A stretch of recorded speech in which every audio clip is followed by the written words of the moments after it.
Hello everyone, welcome to our Let's Play series of Torment, Tides of Numenera. This is Colonel RPG as usual, and I'm very happy that you're chose to join me today as we do good things, because I am replaying this battle that we, well, replayed last episode and failed.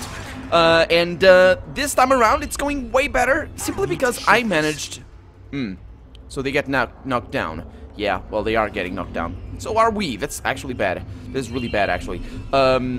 Simply because I managed to get shields on the proper guys. So let's see. I can't attack him because he's out of range. I should probably not send you up there. Yeah, the big mouth that you just saw, of course you guys know this. I think I will be able to... So, I think I will be able to... Let's just cast an energy attack on this sir over here. See if I can kill him. Unlikely, but let's push him back because that does that. You should have run. You should have. Okay, so let's bring you over there. And now that we have the shields, I mean, we can do this. And you're gonna stay back here. You could heal, but let's wait. Let's wait until you're good to go there. Let's see if I can kill you. That's gonna require... Yeah, that's gonna be a kill right there. Go for it. Who's next? Who's next, indeed. Who's next? Okay, so that guy, the guy's casting the hook. That doesn't do as much damage anymore. They don't do generally as much damage as they did before, because of course I didn't have a shield and got killed. That was the problem. And now Eritis is the guy that doesn't have that. Okay, so they really love me. They really want to attack me because they're idiots. Actually, that was a critical hit for 8 damage. But they're still idiots because they shouldn't be doing this. Let's see. Please don't knock anybody back. Knock down on them enemies, I think. So everything should be okay. Let's see. This is Eritis going for not a kill, unfortunately, because he might get a critical. Indeed, heroic proportions indeed. Okay, that's pretty good. As for who's going now, that's me. So I can take that guy out by just attacking him, right? 50%. I want a good hit chance. You hit me, I'll hit you. Yep, that's the plan. Rin is gonna need to go. Oh, she's... Can I get a heal on? By a sliver. Thank you. That was very good. And Eritis gets a little bit of a heal as well, which is fantastic. And this time, excuse me, this time, oh boy, my voice. This time it's Eligern's voice. I don't really understand. Why do I need to activate this every time? Huh? Do I really need to do that? There we go. It's a shame we can't use. Okay, so he doesn't have protection anymore. It's a shame we can't use the extra effort when they're easy to hit. Eritis is taking 7 damage right there. This guy's probably gonna eat him up or something. Feel right. Is that normal here? Ooh! I didn't know you had that ability. What kind of thing is that? Well, he's gonna die. So let's try and take advantage of that. Okay. Vanquish indeed, and that is that. Okay. That went way better. Let's save the game. The terrible thing that has a mouth is gone. Everything is good. Can I pick that up? Because I can. I can. It's right there. Seriously. Game. It's got that over... Ooh. We have a buzzer. Take it. What about over here? What do we have? We have another buzzer. Yeah, that's why. And a dagger. Buzzers can be pretty bad, but the thing is, they are ranged, and that is bad for us. Okay, so we got, we're probably gonna need... I would like to sleep. That would be something that I really would appreciate. Really, really would. Let's get some heals on. You should be able to fix yourself. Can you? Nope. I don't understand how that works. Eligern. There it is. I think I need to wait for him to have that ability activated or something. Like there. Well, then I can click whatever I need. Oh, that's much better. That is much better. Onward. Okay, so another one that's gonna be on you as well. Ready to go? How did she take damage? Oh, because of the... Again. Yeah, because of the Danger thing. awaits. Danger awaits indeed. All right. Can you? There we go. And now she's gonna be basically a backup because she does have a very good healing abilities. Oh, wait a minute. She doesn't? If you are. She does not. She does not. Now. Which means that's the last one. Okay, well, let's not die. Because we probably are. This is a big place. It's a really big place. Oh yeah, it is. All we had to do was put these guys out of their misery, and all of these battles would have been bypassed. Oh, okay. Kiwatawa. Kinjano del Toboso. I don't know this guy, but Kiwatawa, you know her, right? Well. Oh, she has... We meet again, noble knight. Do I know you, Kinjano? Inifere? Mm-hmm. Well, hopefully I'm not here to kill you, because I'm not really ready for that. But I'm gonna pretend I am. Let's have a chat with her. Oh, wait a minute. Of course I know Kinjano. This is the guy that I sent down here. That's right. This is the crazy dude that I sent down here to kill her.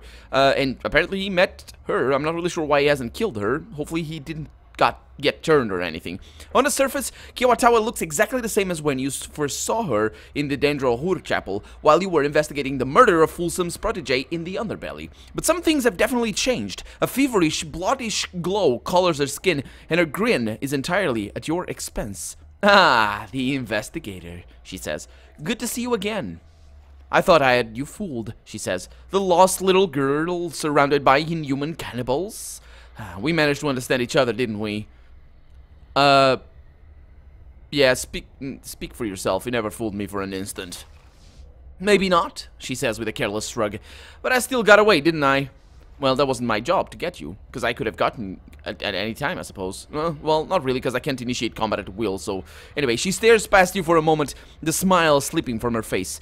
I've been wondering, she says at last, what would have happened if I told you the truth? If I'd confessed the moment we met? Her eyes return to yours.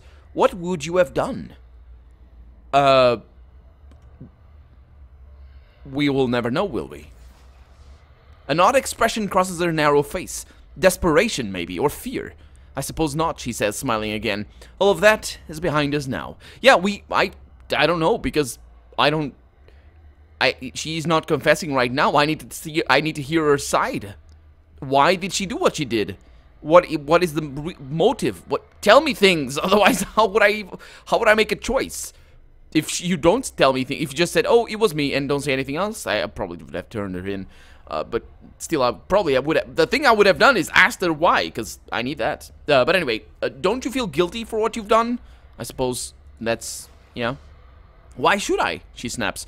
Was life in the underbelly so wonderful? What did I steal from them that was worth keeping? She's nearly shouting now. My whole life, I've had a voice in my head, whispering, shouting that I was someone else, making sacrifices to the Endless Gate. Shut her up. Why should I suffer? Why should my life be a misery so others can live? Anyone would have done the same in my place. Anyone, she thinks. That's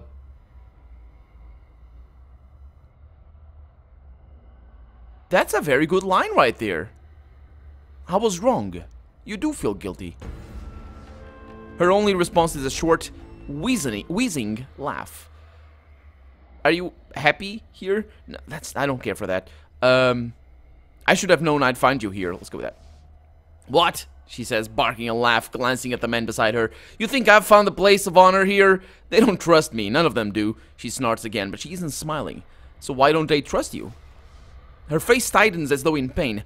Because I'm one of them, the flesh eaters.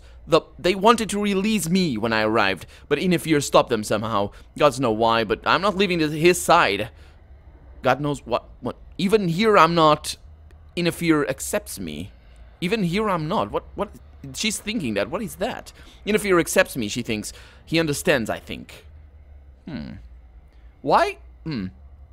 Okay. Well, let's have a chat with Inifere. I'm not gonna ask her about her happiness. I don't care. I'm probably gonna execute her on the spot, but we'll see. Let's have a chat with Kinjano. I'm not gonna talk to him because he's my quest objective. The tall, scrawny knight beams at you. His armor is more dent than surface now. My friend, he cries, I'd nearly given up the hope of seeing you again. And here we are, in a haunted and murderous land. He couldn't look more excited about this. The foul leader of the children awaits us, he says in an overly loud stage whisper. I have forgotten what you said the children did, but I have no doubt they are guilty of horrendous, unforgivable crimes. When you strike him, I will be at your side. Oh, that was... Seriously, that's fantastic. He clears his throat. Of course, if you wish to parley with the villain first, to avoid unnecessarily bloodshed, he brightens. I will wait here, until bloodshed is inevitable. Eretiz looks fondly at the scrawny man. Heroes always try to avoid bloodshed until necessary, sir. He bows. I find you deeply admirable. Oh, by the Black Three, are you heroes or are you touched in the head? Aliger massages his forehead as if trying to stave off a headache. Was it difficult getting here? Oh, thankfully no, the knight chuckles. Several of these foul children stood in my way, but I have defeated every one. But I hardly need to tell you, I'm sure. You must have seen their corpses on the way here. Well, actually, I've seen several leaving cultists on my way here. Oh, how strange, he says, his eyes brighten. Perhaps they are multiplying? Nah, we must cut off the head of the beast. Yeah, you've been here for a while. What has Inifere been doing? Standing, muttering, plotting, I'd say. He looks the type. Okay, I'm going to speak with him now. Indeed, do what you must. Oh, I like this guy. He's crazy. He's clearly crazy, but maybe he's not. Maybe he's not.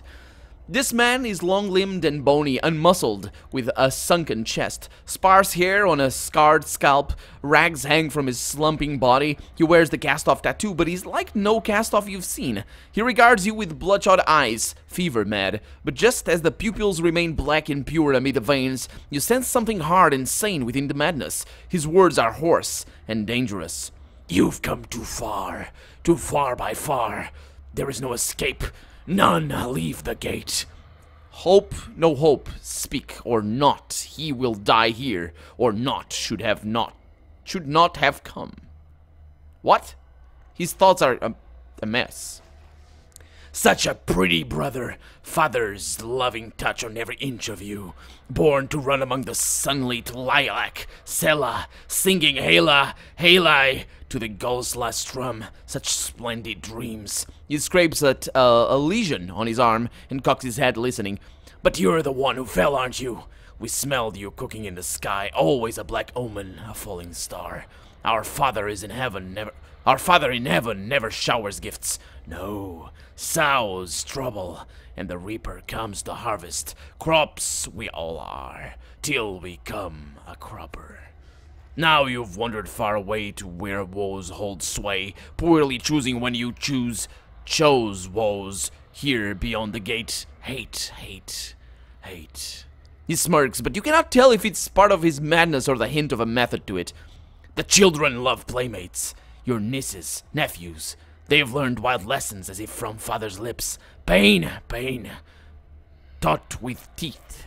Father did. And I gobbled up every scrap. Now he sneers. But he kissed you, didn't he? Perhaps that's the sharper bite. Okay, so I was saying before, this is his tomb. I think we're in his tomb. The gate is a tomb. He's probably dead. Inifere, I think. Right? Because he's the guy that we read about. Not the changing god. Him. He's revered as a god by the children. And that's why I'm his brother and these would be my nieces, because they're his children. He's the leader, of course, but more than that, he's revered as a god. That's the point, I think. I want to speak with you first to ask you some questions. Inifere's smile widens, revealing teeth that are chipped and stained. There is so much I could teach you, little brother. So what is this place? Here is where the snake sinks his teeth in his own tail and tastes this black truth. Worse than his venom's burn is the foul flavor, the sweet savor of his tainted flesh. Inifere runs his hands across his emaciated body. This is where Painflay's vein lies that hide from our despising eyes the flaws inside our sorry selves. Truth hurts, brother, bright and scalding as starfire, and here it's howled with tongues of flame. Your brother's eyes grow distant, and he seems seized by some vision. Our father made me cry out, "Here I hear!" But I fled in fear when they hailed him, ill-met, in a voice he could not bear. Born in blood and pain as flesh decrees man should be. He returns to the moment, licks his lips, gestures at the hellscape around you. This is the womb that wounds, but welcomes home an alien blood. Or brood. Any alien brood. The womb that wounds, but welcomes home an alien brood. Shelter from the sorrow. Yeah, I imagined that would be that. I hadn't read that, but there it is. Shelter from the sorrow that shadows our blood. But where are we? Inifere shrugs his bony shoulders. Beyond the gate, brother. That is all. Safe, safe, but not safe. I really think that we're in the domain of death. That we're dead currently. To some extent. I think... Are we still on the 9th world? I'm very, very focused on where exactly we are. Inifere shrugs just again. Shrugs again. So, who are they that you say leave here? Yes, he answers, pondering. Who? And are they, or one or none but a shadow cast upon the plains, a mirror to our fears smirking back at us?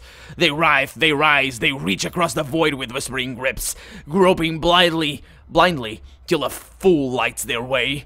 Inifere leans in and whispers conspiratorially, Did father know their name? Did he dream who'd answer his call, or did he too blindly blunder through the dark? No matter. It's done. They are who they are.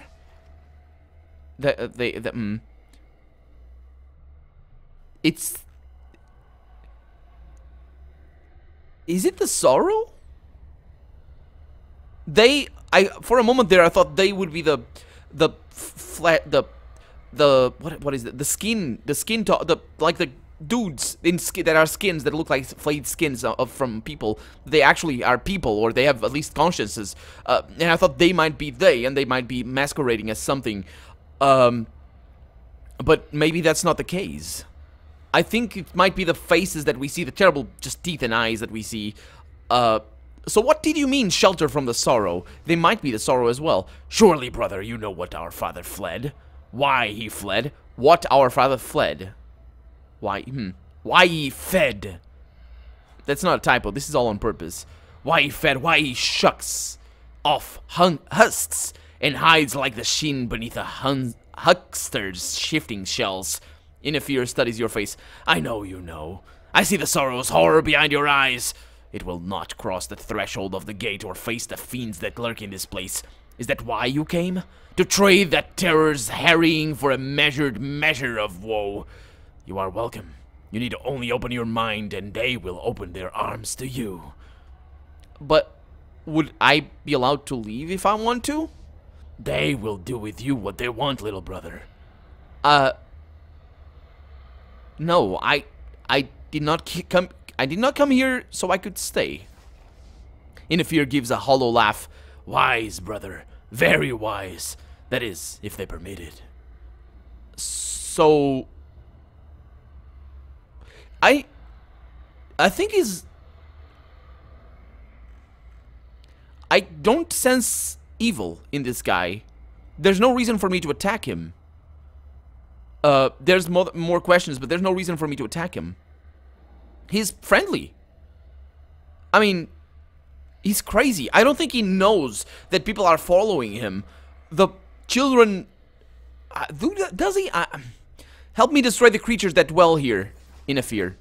Inifere only laughs. Better two ends make war on the seasons, brother. Okay, that actually sounds amazing. That sounds...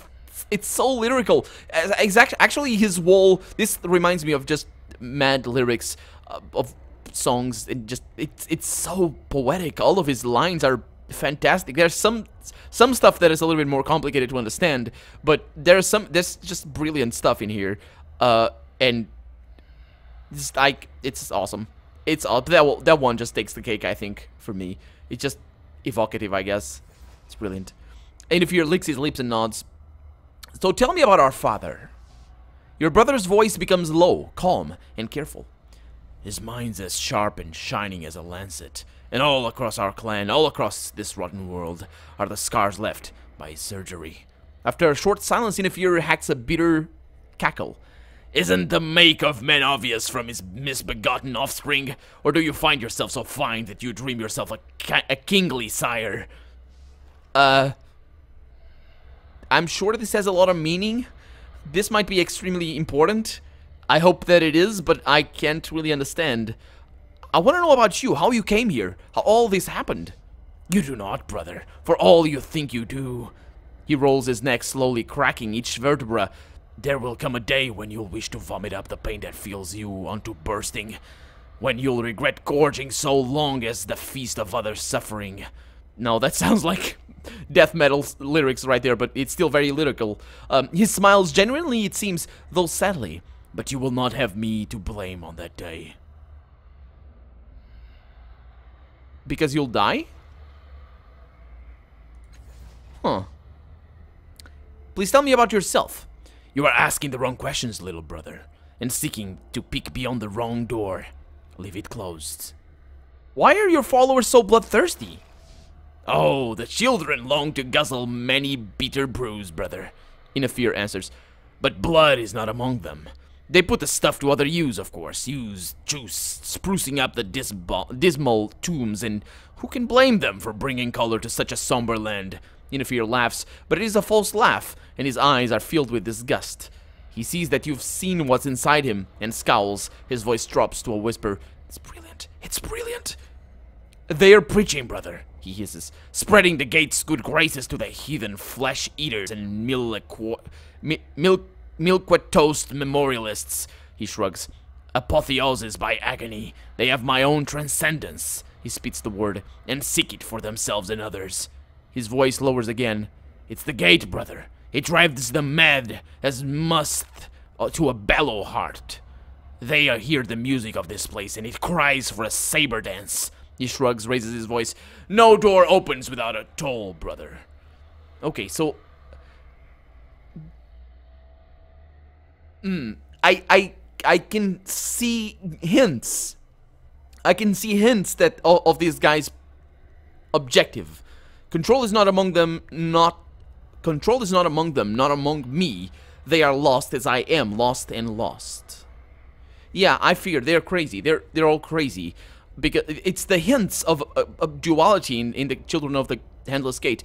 I think they have something good to them. Because the memorialists are crazy. There's no hint, there is no justification for what the memorials defend, but they're not violent. The problem is the violence from the Children of the Gate only comes from their madness, I believe. But they don't control. They see something though, and there's also the hint that my biggest hint from that is this line over here. Who can blame them for bringing color to such a somber land? And knowing what we know about this place, which isn't much to be honest, but well, that there's no life. There's no life in the Valley of the Dead Heroes. And another thing, I was setting up an episode a few episodes ago, and I thought to myself, why is it called like that? Why is it called the Valley of Dead Heroes? It's something that I think the game doesn't touch at all, and I think the game does it on purpose. I hope it does, anyway. It's to try and get us to not think about the nature of this place, about why it is what it is, and just on the immediate stuff. Especially, that's reinforced, if I'm right about this, that's gonna be amazing, but that's reinforced by the Children of the Dead Gate, and, if the game is trying to get us to attack them, to later, you know, to jump the gun, basically, the only hint that I see to that being the case is the fact that it was a little bit out of place, the fact that we could just so easily intimidate them into not fighting them. But the fact that we did fight them in the end is kind of problematic for that. I don't know, but I'm really interested in... I hope the game explains all of this stuff, because if not, then I don't know. Because we don't have enough to theory craft, and we don't have a point to theory craft even. Maybe if we did have something to theory craft, it would be interesting, but there's no connection. I don't feel attracted to this place. I don't care about this. That's what I mean. I care about how this is gonna turn out, which is something that is not really common in me. But I care about his motivations, but not about the history of this place. I think I care about his character. Huh. I hope he doesn't die. And I'm not talking about my character. I'm talking about me, Colonel RPG. I care about seeing his character resolved. Anyway, Can you teach me about the Endless Gate? He's gonna laugh at that. Inifere scowls. The children teach with blades now, brother. The time for words has passed. Then something softens around his eyes. Oh, little brother. Our father set pain to be our pedagogos. That's teachers. That mean teachers. To no matter what course of study we pursue. In time, you'll learn all that I could teach you about the gate. Enjoy for now the blissful ignorance I never knew. And also, there's another hint that kind of can confirm my theory that this is indeed death, that we are beyond the gates of death, in a literal sense, which is weird, but for whatever reason, is the fact that if we die here, we die for real. We can't come back. So we'll see. Let me ask that again. Oh, he says something. Can you teach me anything about the gate? Your brother looks down and sighs. Our father had me sup upon the learning of poets and priests, whores and hangmen, and the high and the low. You think it's sweet nectar, mead of delight, yeah, keys to myriad mind ways. No, brother. Bitter, bitten off and chewed to chum, rotting in the gut, skissed in the making. He stares at you. It opened just one door, brother. One gate. I paid for the words racing through my mind. I shall spare you the purchase. Yeah. Yeah. This is brilliant. This is so well written. It's awesome. Who wrote this? This is awesome. Fantastic. You must stop your followers' violence, Inifere. He can't. He can't. Oh, if must could do the work we ask of it. Oh, that's so awesome. That is so... I think of this so often. What a glorious world we'd have. Streets teeming with modest shells and groveling needs, scolded about by aughts, and the forbidden exiled beyond the high walls. What a world, brother. What a world. Now the writers just indulging themselves. Sure, he laughs, but it is not our world. Here is what must be in our world.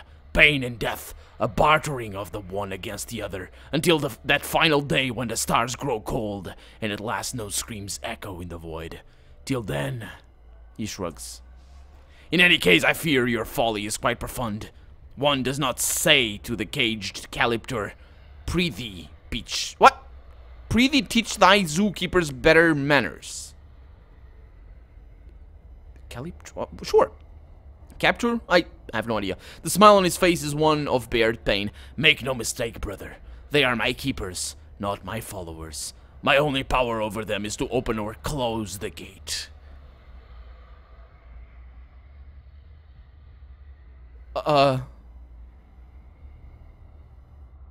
Close the gate then. But if he closes the gate, what's gonna happen?